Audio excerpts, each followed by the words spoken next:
welcome to the Gwinnett County Public Library. My name is Patty Reber. I'm the Youth Services Manager. I want to thank everyone for joining us for today's author talk. Today, we are joined by Kyla Zhao. Kyla had her first women's magazine byline by the age of 16, writing about weddings for Harper's Bazaar Singapore, before she even had her first kiss. Since then, she's also written for Singapore editions of Vogue and Tatler. A native Singaporean, Kyla now works in Silicon Valley after graduating from Stanford University in 2021. She's still trying to understand why Californians adore hiking and Patagonia fleeces so much. Welcome, Kyla. Hi, thanks for having me. Oh, you're welcome. I'm also unsure about the Patagonia fleeces. Yeah, it's beginning to grow on me. All right. So I just kind of want to start off. I'd love it if you could just, tell us a little bit about yourself and tell us about your great book, Valley Verified. Yeah, thank you for having me and thank you everyone for joining. So I thought the introduction that you did was great, but basically, hi everyone, I'm Kyla. I grew up in Singapore. I moved to California when I was 18 for college, and I've been here ever since. So in the day, I work as an analyst at a Silicon Valley tech company, and on the side, I write novels about Asian women, young Asian women in the workplace. And my latest book, Valley Verified, takes place in Silicon Valley. It's about a young fashion writer who takes on a new challenge at a Silicon Valley tech startup.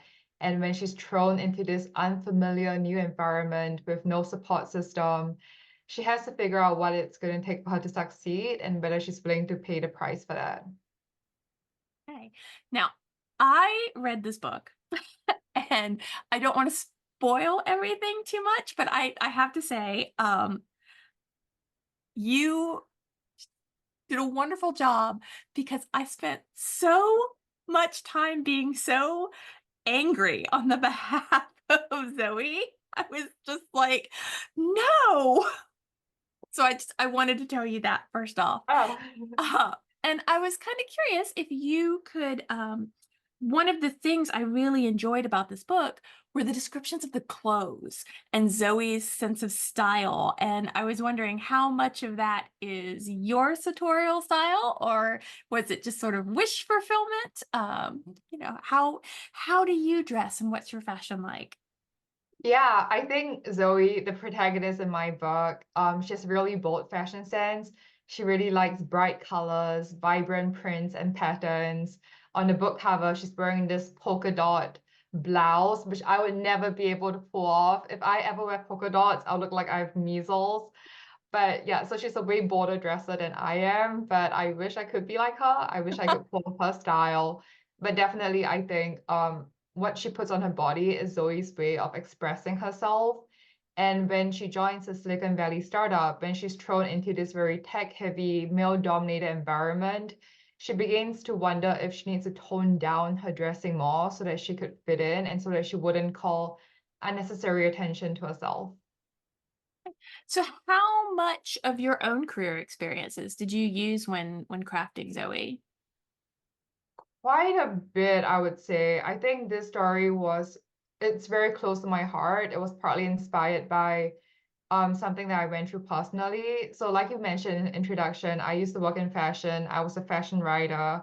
And then I moved to join a tech company in Silicon Valley, where I suddenly found myself in a much more technical role, where I was doing coding, where I was surrounded by software engineers and data scientists, mostly men. And it was just a really jarring transition for me. And I had also just moved from Singapore to California. It was a one-way trip. And I ended up in this place where I didn't have any family around and very few friends. So all in all, there was just a lot for me to get used to. And I think inevitably I started feeling very down about myself. My confidence took a major hit. I began to feel like I didn't belong, that I had lucked my way into this job, that I didn't deserve it, and that everyone else would realize I don't deserve to be there either. And it was during that time when I channeled a lot of the frustration and loneliness and imposter syndrome that I was feeling into crafting this character who had also just moved from one place to another, who had also just changed industries and changed jobs and was going through all the trials and tribulations that come with that. That really does come across very well in your writing. I have also been in that move, a big move and a big transition, and Zoe is just very endearing. I think the way she does doubt herself, but the reader can see there is no reason for her to doubt herself. She's very good at her job. I love the way you worked in one of the major plot points is Instagram influencers and the whole Instagram culture. And I love how you worked that in. I think that was really an interesting point. And I also really liked how you worked in the fact that Zoe is not a thin person in fashion. And I wondered if that was something you want to talk on a little bit about why you chose to make Zoe not the stereotypical thin, beautiful model type fashion person. Yeah, for sure. So I think one thing that Zoe just has always suffered with is not feeling like she particularly belongs in where she wants to belong. So even in fashion, she didn't feel like she quite fit in because, like you said, she didn't fit the stereotypical image of like the model teen person. And actually, that's also why I wanted to write about an Asian woman in fashion. Because growing up, I felt like all of the famous people I saw in the fashion world were all blonde, blue-eyed, white, and I just never really imagined that it would be a place where an Asian woman could thrive. And thankfully, now that's changing. There are a lot of Asian female role models for me to look up to in fashion, but that wasn't the case like a few years ago. And so again, Zoe doesn't represent the stereotype that we might imagine, and that causes her to question herself back in fashion, but also when she joins the tech industry. Again, she's not what you imagine the typical person in tech to look like. And I mean, I think that's just something that she struggles with, and she questions whether, if she doesn't fit, if she doesn't appear like how everyone else around her does, like does she really belong there? What was the most challenging part about writing this book? I think the most challenging part about writing this book is writing about a place and a setting and a culture that I know very well without turning it into a caricature. Because on one hand, I do want to, kind of make this into like a satire of the Silicon Valley culture and of the tech culture and the people in it. But on the other hand, I'm part of the culture. A lot of my good friends are. I want to be able to poke fun at it without being like mean about it. Okay, so as someone who knows nothing about that culture, I want to say I really enjoyed this kind of peek into what it looks like. And it never felt mean. Oh, that's Um, good. except, the people who are supposed to be mean and awful. Right, right. So yeah, I really enjoyed that look into kind of Silicon Valley and coming. I love that you take an outsider's perspective because Zoe comes in and she fills that role for the reader. It's really nice. Um, I'm always curious when I talk to authors, without giving away too much of a plot or important point. Do you have like a favorite scene, something that was your favorite thing to write? Oh my gosh. Honestly, I think any of the scenes that take place in the office, because I was able to really paint out the dynamics of what a startup would be like. I think when people think of startups, they think of like beanbags on the floor and like ping pong tables and stuff. And yes, the startup in the book has that as well. The startup is called FitPick. But there's also just the usual working dynamics of being on a really, really small team. And it begins to feel like almost like a cult because it's just so few of you and you guys are all going to battle together. And that definitely breeds a weird friendship and a weird dynamic that Zoe falls into, and how she navigates her budding relationships with her new coworkers, some of whom make it pretty clear that they're not exactly Team Zoe from the beginning. I think that was interesting to write about. Okay. Um, so moving into more kind of talking about you and your career, how does it feel to be 25 with two books out and a third novel coming out in September? Yeah. Yes. Yeah, the third one coming out is a children's novel. I can always talk about it later. but I think it feels pretty surreal because I mean, just a few years ago, like before the pandemic, I never imagined I would be writing books. I never imagined I would be an author. And so it's just so bizarre sometimes that life has taken on this path that I never anticipated. And something that is such a big part of my life now and so close to my heart wasn't even remotely on my radar just a few years ago. And I mean, in one way, that's kind of scary, right? Because I couldn't plan for it. But on the other hand, it's like, wow, like, I don't really have to plan my life out to every single step because I used to do that. I'm super type A. I used to have like a 5-year plan and everything. And now I'm just more okay with letting things take its own flow and I'll just go along with it. So, how did you get from Silicon Valley tech worker to author? How did that happen? Yeah, I think when I first started writing, I wasn't actually working yet, so I wasn't really part of the tech industry, but I was going to school in Silicon Valley, so I've always been kind of immersed in the culture here. But I was in my third year at Stanford University when I started writing. It was when a pandemic hit and everyone was going back home to be with their family, and I wanted to do the same. But it was also when every country was shutting down its borders. And so if I left the United States, I wasn't sure if I would be able to come back for work and for school and for my internships and so on. So I decided to stay put in California and I was living alone by myself for most of 2020. And I think like most of us on this call, I had like suddenly more time on my hands and also less people to spend the time with. And so I decided to channel it into doing something. And it was also when I was feeling really homesick. And that's when I got the idea of writing a story that would be set in my home country of Singapore. And so I channeled all of the homesickness and loneliness I felt into writing my first book, The Fraud Squad. Valley Verified is my second book, for those who don't know. Excellent.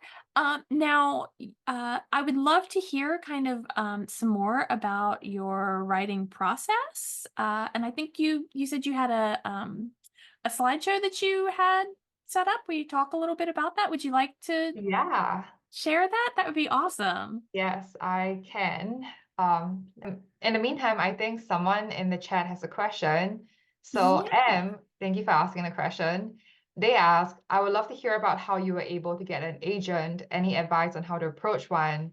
So, for those who are unfamiliar with the publishing industry, if you want to get your book published by one of the big publishing houses, you need a literary agent because if not, the publisher wouldn't even consider your manuscript.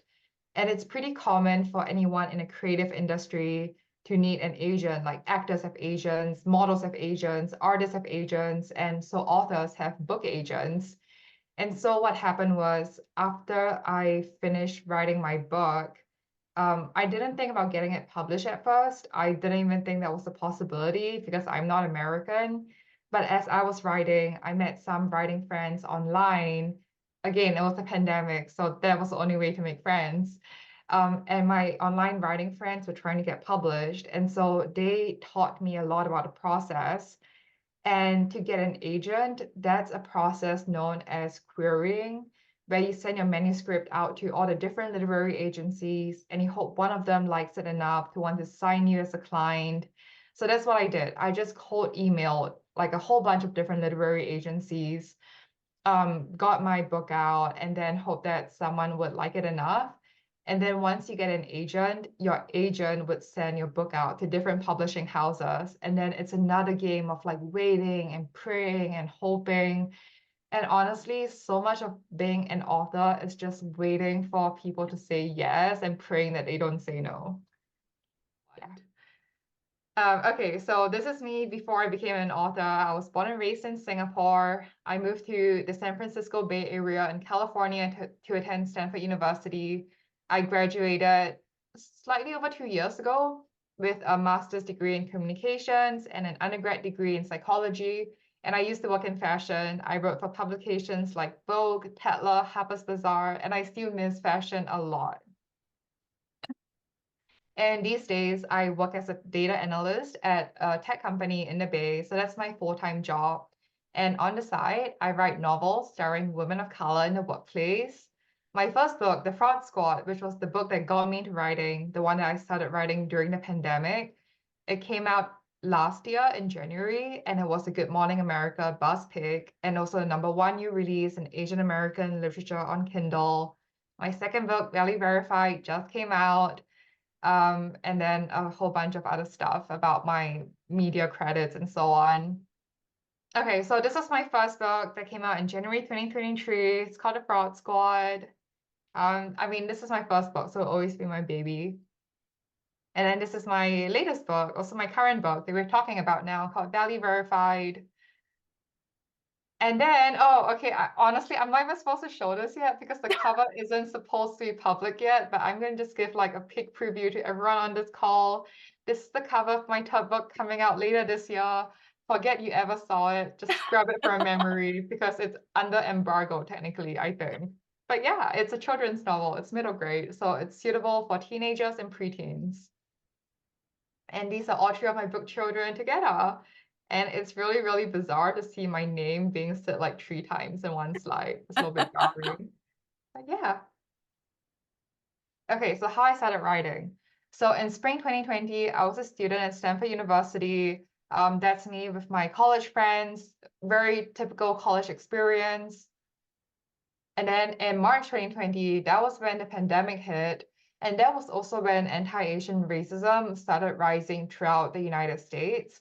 So for the first time, I became a lot more aware, I think, of my ethnicity and of what that represented in the grand scheme of things. Before that, I was honestly in a bubble because being in California meant that I was mostly surrounded by fellow Asians. So it was never something very salient to me. But when a pandemic hit and everyone started talking about the Chinese people, that just became a lot more like, I just became a lot more aware of that.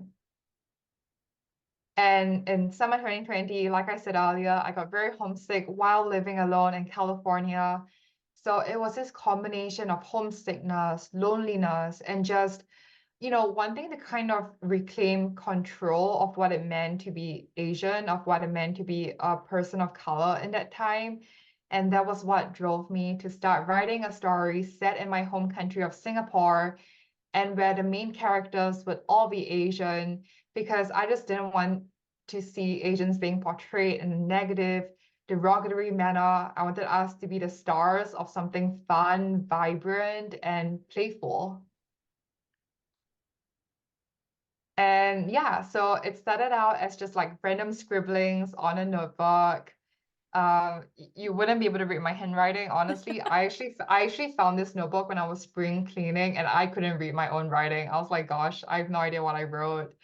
And then I started doing it more properly on the laptop, and I got a literary agent, which is what the question asked about. So I think just to paint a timeline of it, I started writing the first draft of The Fraud Squad in June 2020. Yes, I believe it was June 2020. I finished it in September 2020, I think just a couple of days before I started my last year of university. And then for the next 3 months, I was basically editing it and polishing it and rewriting it. And then sometime in March 2021, I felt like it was ready to be shown to agents. So I started querying, I started sending my book out to different agencies. I signed with an agent in April, and then she sent my book out to different publishing houses. And then one day before my 23rd birthday, I sold my book to Penguin Random House. And then my book came out. So yeah, it was a really cool birthday present. Okay, so one question I get asked a lot is, I used to write for fashion magazines. That was my bread and butter for quite a few years. And then suddenly I'm writing books. And everyone asks me, what's the difference between writing magazines and writing books? So number one, writing books requires way more stamina. I can't even emphasize the difference in the amount of stamina it takes. For a magazine article, it's like 2,000 words at most. I could bang it out pretty fast. I was writing maybe like 3 to 4 magazine articles every week. But for a book, it's like 100,000 words. And so just like on the time scale, that's going to take a lot longer. And for a magazine article, I'm always writing about different topics. So once I'm done writing 2000 words for a topic, I jump to my next article, I jump to a next topic. But for a book, you're pretty much writing about the same thing for months. So that requires a high level of sustained motivation that can be quite hard to come by sometimes. And writing a book is also, in my opinion, a little bit scarier and it leaves me feeling more vulnerable. So in the top corner here, I hope everyone can see my cursor. That's me holding a magazine. It was when I was writing for Vogue. And no one read my articles because they were written by Kyla Zhao. They read it because it was in Vogue. So in a lot of ways, I was being protected by the reputation of the publication that I wrote for. But when it's my own book, when it's my name on a cover, I'm just held, a lot more accountable for the quality of the work that I produce. But on the other side of the coin, I think it's also a lot more fulfilling because my book is entirely of my own creation. The ideas, the characters, the setting, they all sprang from my imagination. Whereas for a magazine, usually I'm assigned a pitch, or I really have like a certain guideline for what to write and what not to write. And I usually have to suppress my personal voice to suit the magazine's writing style. So I think for a book, there's definitely a lot more ownership and it can be scary, but it can also be very meaningful. And yeah, so this is my second book, my latest book, Value Verified. It's set in the tech industry of San Francisco in Silicon Valley. My main character is Zoe. She used to be a fashion writer and she's forced to quit her New York fashion job and move to Silicon Valley to take on a new role at a tech startup where she becomes responsible for securing an eight-figure investment that could make or break the company and her own future. And in order to do that, she must tackle tech bros, tech billionaires, and everyone who doubted her. But at the same time, she must also confront her own insecurities of being in a male-dominated industry. And the whole idea of Value Verified first came to me in fall 2021, when I moved from Singapore to the United States. And I went from high fashion to high tech. So yeah, this is kind of what I do now on a daily basis. I mean, if you can tell, it's pretty different. So there were a lot of changes that I suddenly had to adapt to.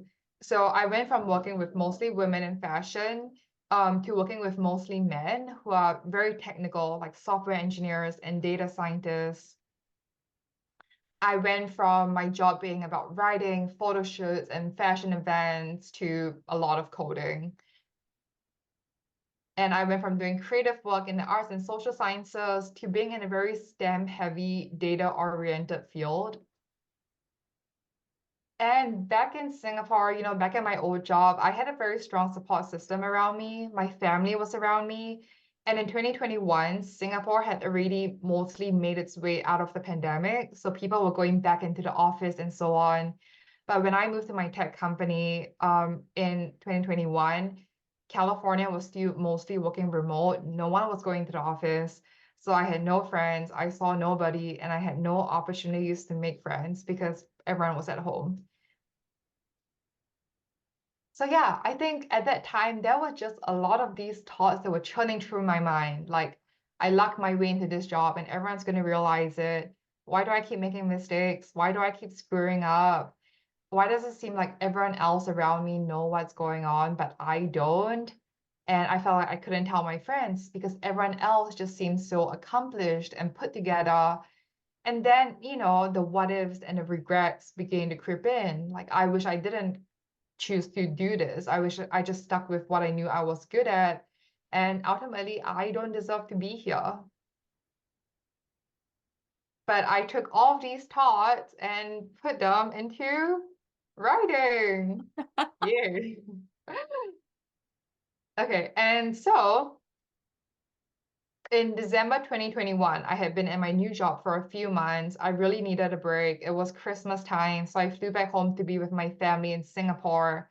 I was on the plane going over the Pacific Ocean. It was a 17-hour flight, and there were no good movies on the plane. So I had a lot of time to do a lot of thinking. And I remember asking myself, like when my family asked how my job was going, what am I going to tell them? Because my parents are so proud of me that I'm working in Silicon Valley. It gives them major bragging rights. And everyone thinks my job is going well because I didn't want anyone to worry. So I didn't tell them the truth, which is that I felt like crap almost all the time. And that's when the first sentence of my book came to me. Zoe Zhang was having an absolute blast because that was what I was trying to portray myself as to everyone else. I was like, yeah, work is going so well. Californian weather is so good. Everything is just peachy. It's great. But I wasn't having an absolute blast, and neither was my main character. And at some point, we just had to stop lying to everyone else and to ourselves. But yeah, that was the very first line that I ever wrote, and it has stayed as my first line from like the first draft to the published version that you see on shelves today. And then we fast forward to January 2024, and my book came out worldwide, and that's me with my book. Yeah, so yeah, I felt like the past 2 years really just flew by. Yeah, Sorry, it that's such a has. cliche. Yeah.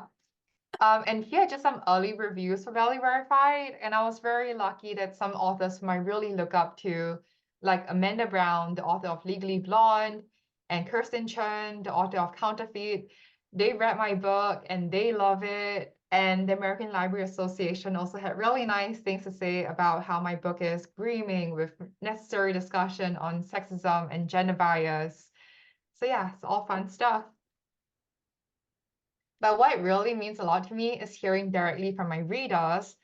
And I've had women. So one thing that surprised me was, I mean, I'm a woman in my early to mid 20s when I wrote this book. And I thought that maybe only people around my age would read it. But what surprised me about Valley Verified was that even more so than my first book, I've had people from all ages reading it and reaching out to me to tell me how much they relate to it. It's not just people at the beginning of their careers like me.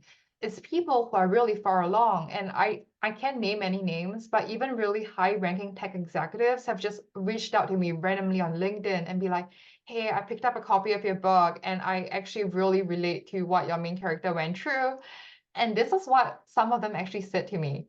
One woman said, I just want you to know that it's never going to get easier, but you become stronger. And I was like, wow, thanks for the advice. Um, yeah, so I mean, like she said, it never gets easier, but at some point we just learn how to deal with all the imposter syndrome and the self-doubt and the questioning better. But yeah, it's just quite amazing to see my book striking a chord with people from backgrounds that are so different from mine and that I did not anticipate would be part of my target audience. Well, I can also just talk a little bit quickly about my other two books. So my first book is The Fraud Squad. It's really different from Valley Verified, to be honest. It's set in Singapore high society. It's about an ordinary working class woman who pretends to be a socialite and infiltrates high society to get her dream job. But as she gets swept into this glamorous new world, she begins to realize not all that glitters is gold. Everyone is hiding a secret, and someone is out to expose her secret. Okay, I say that my two books are really different, but I think in both cases, they deal with the idea of imposters or about imposter syndrome. And I didn't even realize this. My therapist was the one who pointed it out to me. And she wanted me to think about why I'm always writing about imposters. So yeah. And then my third book coming out this September.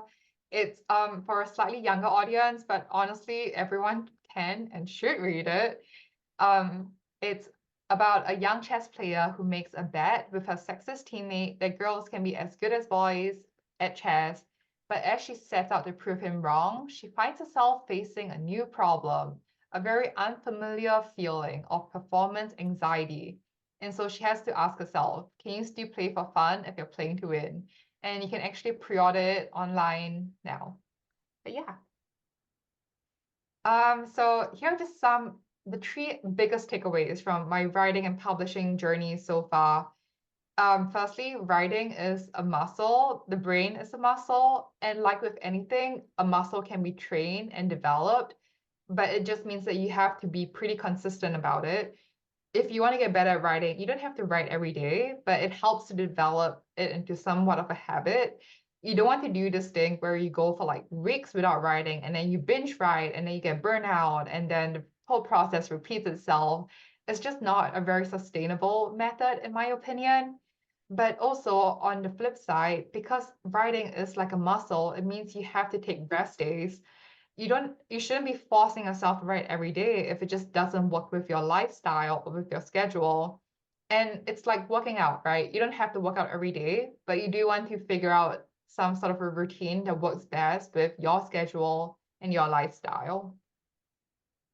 Number two would be to write what you love. And honestly, this can be applied to any single thing. But I think especially for books, because you are going to be working on a book for so long. I worked on Valley Verified for over 2 years. I worked on the Fraud Squad for over 2 years. And that's a really long time to be spent working on something if you don't genuinely feel passionate about it. You're going to have a pretty hard time at some point, especially for a creative activity like writing, which tends to be more solitary. No matter how supportive your friends and your family are, at the end of the day, your belief in your own work, your passion for your own work, it's what's going to carry you through all the tough moments. And when you feel strongly about what you're doing, that helps a lot. And lastly, comparison's a thief of joy. And that's something that I'm still trying to remind myself of every single day. I think, you can compare yourself to other people at any stage of your career. Before you get an agent, it's why did my friend get a book agent, but I didn't? Why did my friend sell her book for like and got more money for it than I did? Why did my friend hit the New York Times bestseller list and I didn't? Why did my friend's second book do better than mine? You can honestly ask those questions like forever, and the only thing it's going to do is make you miserable. And how your book does or how the results you achieve are so beyond your control. So I just tell myself to focus on what I can control, which is the quality of my writing, the time I spend on my writing, and the amount of work I put in. And yeah, that's the end of my little slideshow. And here are just some ways you can stay in touch with me. I have a link tree. I'm on Instagram. I have a newsletter. Follow my newsletter. And you can also reach out to me at my email. Well, thank you so much. We had a couple of questions come up in the chat Oh, while cool. you were giving your presentation. One is, how much say do you have in the book cover designs?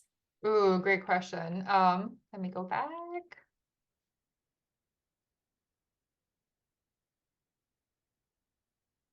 There we go. Okay, how much? Honestly, I had quite a bit of say, but I would want to caveat that it really differs from publisher to publisher. I've had writing friends who will basically not ask for their input at all.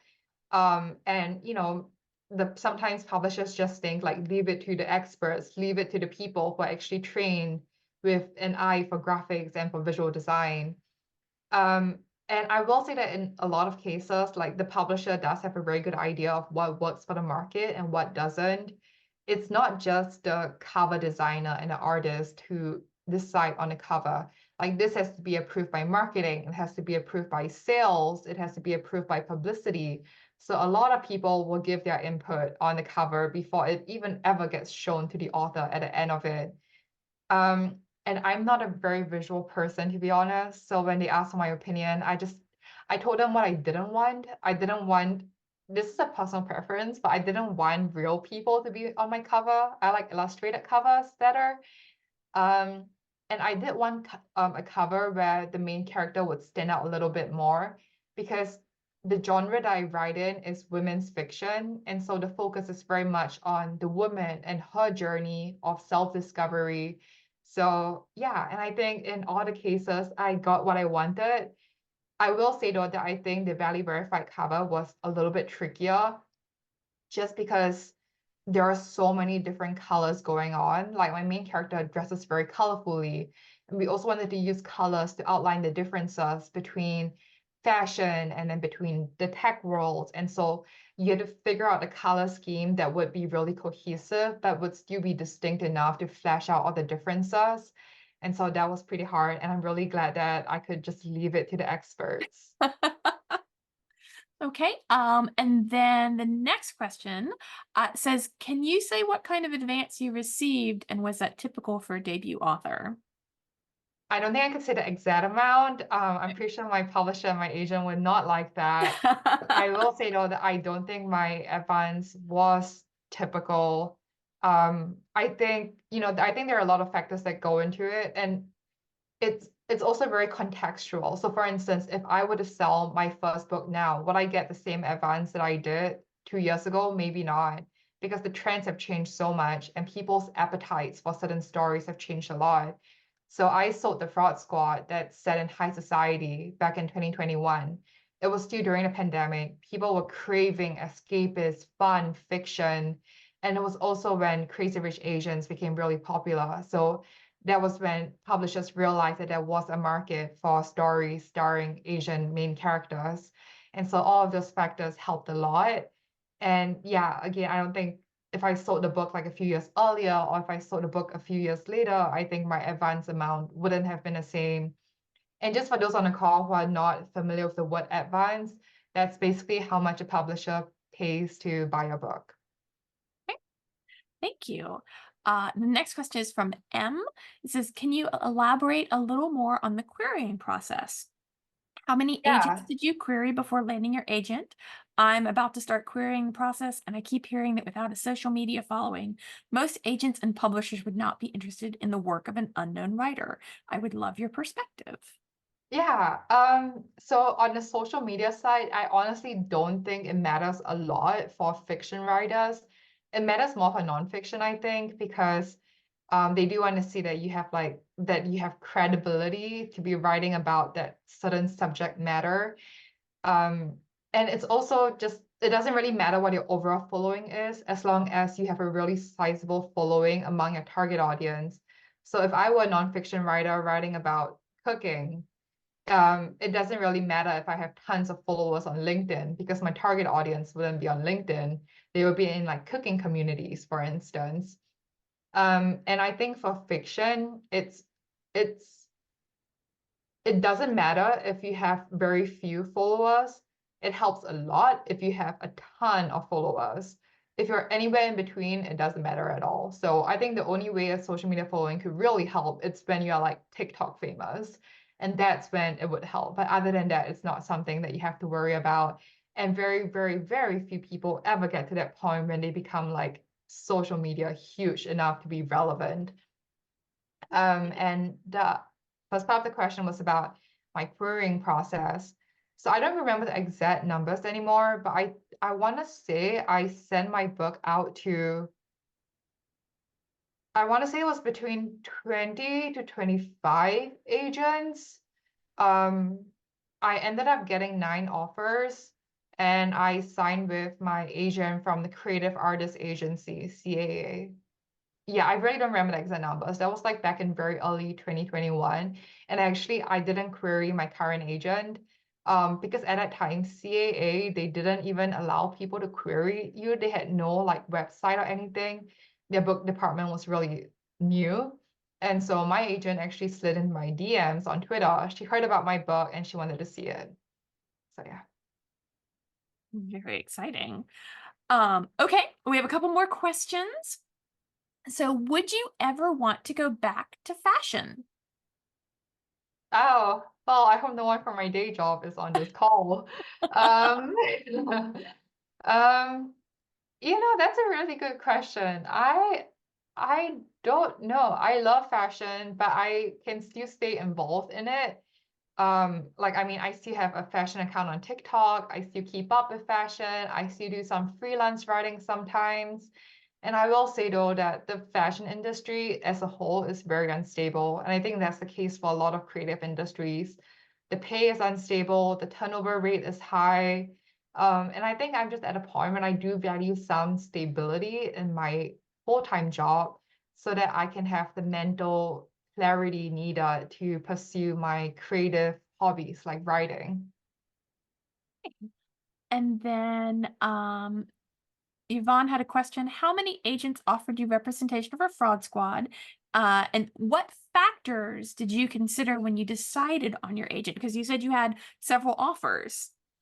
Yeah, I had 9 offers, and the one thing, so I hopped on a call with every single agent who offered, and that was actually kind of tricky because, um, so in publishing, it's kind of the protocol that when you get your first offer, you tell all the other agents that you have sent your book out to, and then you have 2 weeks to decide on an agent. Like you have to get back to your very first agent who offered within 2 weeks. So everything moved really fast. And I was also in Singapore at the time. And because of it was like a 19-hour time zone difference with New York City. So I was doing a lot of late night calls. And to be fair, so were the agents. I think there was one agent who hopped on the phone with me at like her 3 a.m. She read the book like overnight and she just jumped on Zoom with me at 3 a.m. Um, so yeah, that was kind of bizarre. But I appreciated that a lot. And I got offers from a spectrum of agencies. I had really big agencies, I had really boutique agencies. But ultimately, what decided for me to go with my agent from CAA was that on one hand, CAA is a really, really established and big agency. But on the other hand, their book department was actually pretty small. And I felt like that was actually a really good balance in a sense that they have all the resources and all the connections and all the network of a huge agency, but they also have the hunger and the ability to pay more attention to authors because their book department wasn't really big yet, and they had very few authors at a point in time. Um, and my agent was also pretty young and new, and I liked that. I felt like there was a hunger to her that matched my own hunger as compared to like, a more established agent where you might just be one of many authors who have been signed by them. So yeah. Okay. We have another question has come in, and oh, this one's about reviews. Do you read reviews on Amazon or Goodreads, and how do you deal with negative reviews? Yeah, I never read reviews.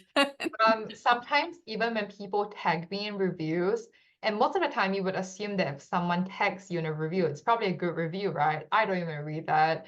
I always comment, oh, thanks for taking the time to read my book and write a review, and that's it. I don't bother reading it. It's not that I don't bother, because I am curious. I do want to know what people think, but I just need to protect my mental headspace. So I would rather just not know what people think of my book.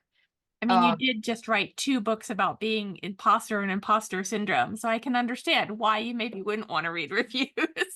yeah, I mean, at the end of the day, my editor reads through my book. I take her feedback. I take my agent's feedback. But if I were to start listening to everyone's feedback, I'm gonna get pretty overwhelmed. I wouldn't really know what to take and what not to take. So I would rather just not even think about it. Yeah. Oh, and so when you queried your agents, did you just query all of them at the same time?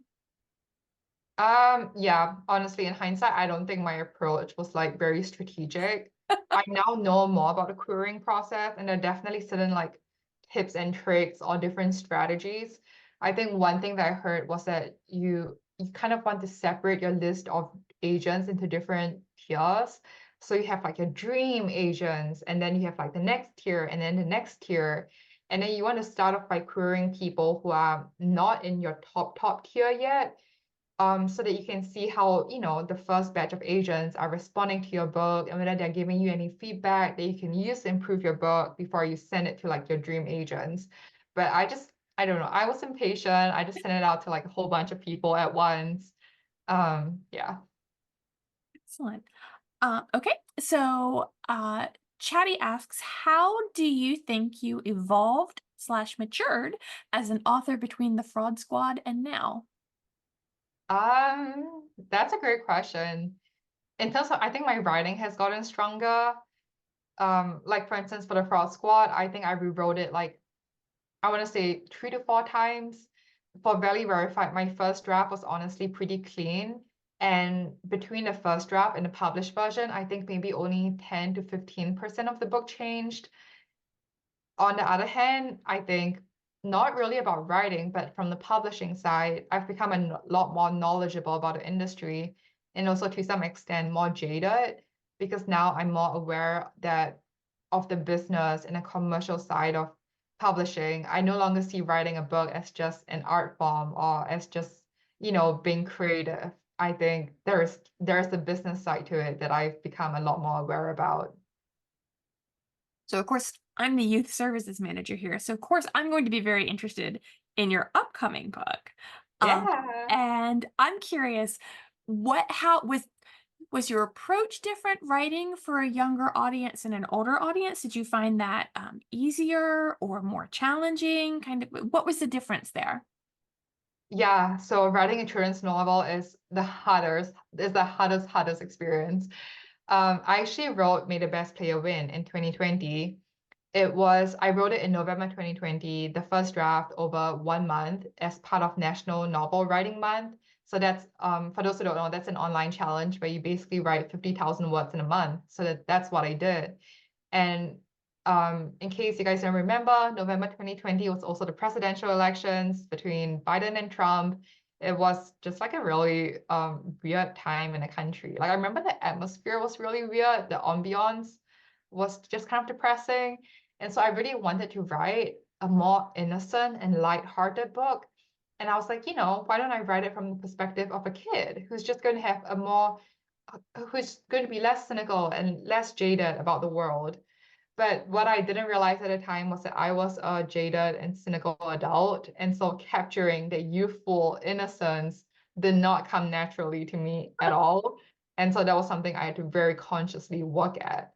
Um, yeah, but I think I got there in the end, and I'm really excited for this one. Writing for kids is different. And I've met a lot of adult readers, but I've not met any younger readers yet. And what I heard from my friends who write for children is that kids are very honest with you. If they like your book, they will love it. They will tell you. And if they don't like it, they will tell you as well. So yeah, I'm bracing myself. I'm excited. They are always an interesting audience. Yeah. All right. Thank you so much for taking the time and thank you so much to our participants. Are there any final questions? Let me just, yeah. Oh, yep. Yeah, thank you everyone for coming. And thank you for having me. Oh, this was lovely. And hopefully one day either I will make it out to San Francisco or you can make it over to Georgia and I'll actually be able to get my book signed. Yeah, I would love that. Thank you so much. I had a lovely time and thank you.